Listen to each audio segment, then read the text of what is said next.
Hello there, dear friends, and welcome once again to the Relaxed Fantasy Review. Today, we are diving in once again to the new player's handbook, talking about the subclasses and how they have changed and shifted since 2014. We're continuing on with the Bard, and we're talking about possibly the most classic Bard subclass of 5th edition, the College of Lore. Often seen as the most powerful bard subclass by casters and bard enthusiasts alike, this one is definitely a fan favorite and has changed a little bit in the new 2024 Player's Handbook. But how has it changed, and is it better? We'll get into those details here in just a moment. But before we do, I'd like to let you know, Relax Fantasy Review has memberships. For just $1 a month, you can support me here on YouTube and get a couple benefits. First, you get a little badge next to your name in the comments, letting folks know that you're a supporter, but also you get early access to my videos. I upload videos Monday, Wednesday, and Friday, and I upload them a day early for members only. If that interests you, you can click the join button. It's just down there next to the subscribe button. I'd love to see you in the comments with your member badge. And if it doesn't interest you, that's totally fine too. Just watching the video at all, liking, subscribing, being here is a wonderful way to support me. So thank you so much for watching my content here on YouTube. Now at level 3, everyone gets to choose their subclass now, and bards have always done that, but everyone does it now. And the very first thing you get as a lore bar is 3 extra skill proficiencies. Now, this is a good thing. I love skill proficiencies. I think that it's fantastic to buff yourself up with proficiencies. I value skills in a way that a lot of people value attacks. I think that it is doing skill challenges is just as valid a way of playing D&D as being a optimizer for high damage. Not everyone plays it that way, but I love to. As a bard, you already got 3 skill proficiencies at character creation, plus 2 from your background at least. You might have also gotten 1 from your species, or you might have gotten a feat that boosted it, but you've probably picked your favorites already. You can choose any 3 skills you like as a bard. So, you're going to grab perception, you might grab stealth or sleight of hand, or arcana and history and insight, persuasion, deception. There's a lot of good ones. You've probably gotten your favorites, but there's going to be a few more that you want. And getting 3 more at level 3 is a solid thing. You're not going to get the broken stuff because you've already gotten that, but you're going to get the stuff that's kind of secondary that's going to help you really round yourself out. I give this 9 out of 10. The other thing you get is another way to use your bardic inspiration, cutting words. When a creature within 60 feet of you either rolls a damage roll or succeeds on an ability check or attack, you can use your reaction and burn a bardic inspiration die. You roll it and subtract the number rolled from the other creature's roll. So if you've got an enemy that's attacking you or attacking one of your allies, you can reaction, lower the attack roll, lower the ability check, or if they hit and you don't mind that they hit, you just want to lower the damage, you can also do that. At this moment, your bardic inspiration dies a d6, so you're lowering it by 3 or 4 points, meaning it's probably best used for attack rolls. Because damage lowering by 3 or 4 is a lot less profound than lowering an attack roll. This doesn't work on crits though, unfortunately. So you can't undo crits. Maybe that's when you would lower damage a little bit. Still, I think this is a solid feature. Once you get your bardic inspirations back on a short rest at level 5, I would be using this pretty regularly to defend my friends, especially if the enemy just barely hits them. You can turn those hits into misses. So I give this 9 out of 10. Now, level 6. This is something we got to talk about, because the old lore bard got additional magical secrets.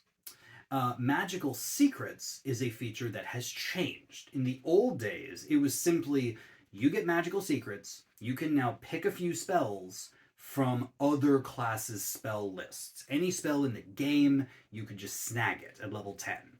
And lore bards could do that early at level 6. Now, because Magical Secrets has shifted, we have to talk about how this new feature, level 6, Magical Discoveries, has also shifted.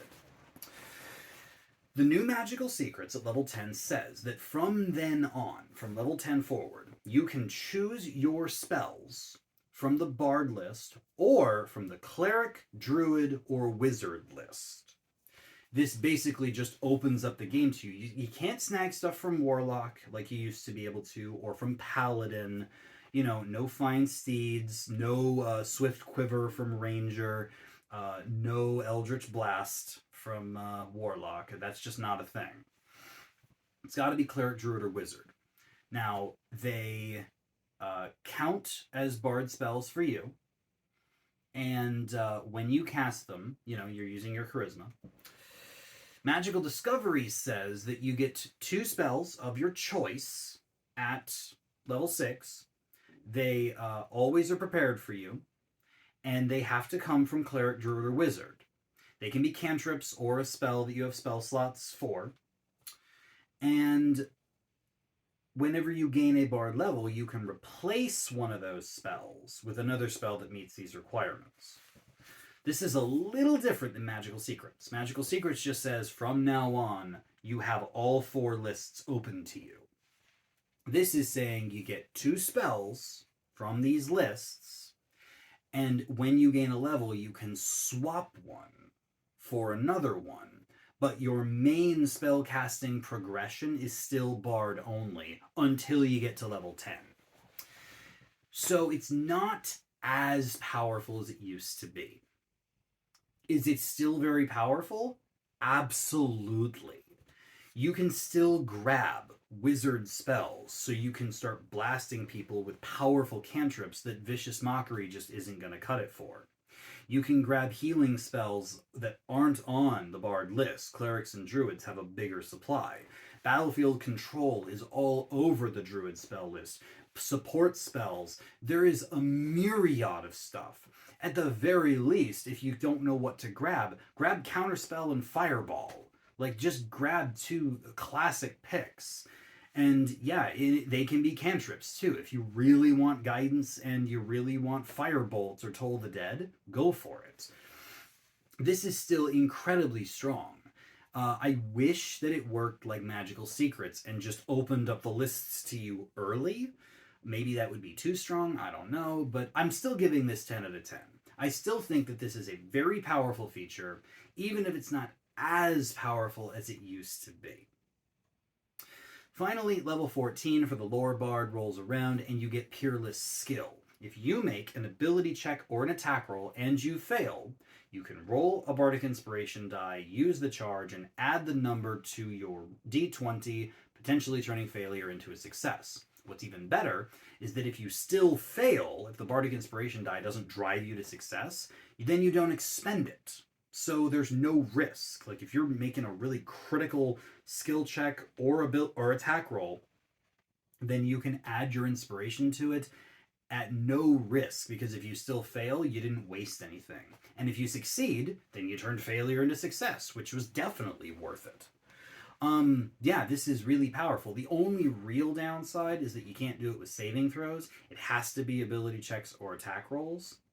And bards aren't making that many attack rolls, I guess, unless you picked up attack roll-based spells from, like, Wizard or something like that, which you very well might be.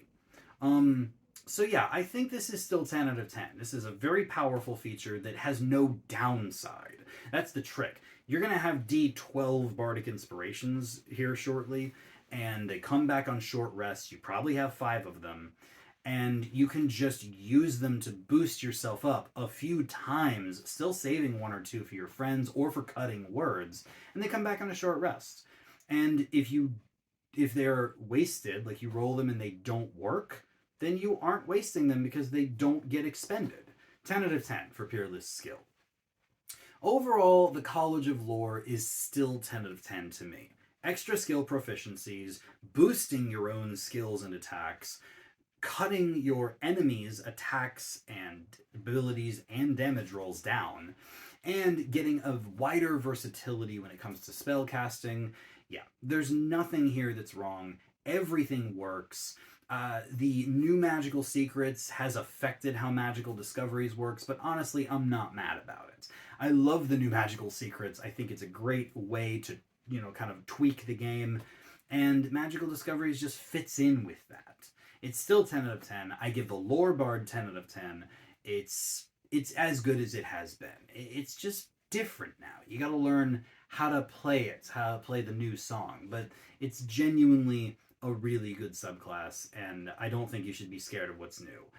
It still feels like the lore bard, just slightly tweaked. 10 out of 10, definitely. This has been the Relaxed Fantasy Review. If you enjoyed the video, please like and subscribe down below. Have a look for the join button down there, and keep your eyes peeled for more subclass reviews coming down the line soon. Have a good one, my friends.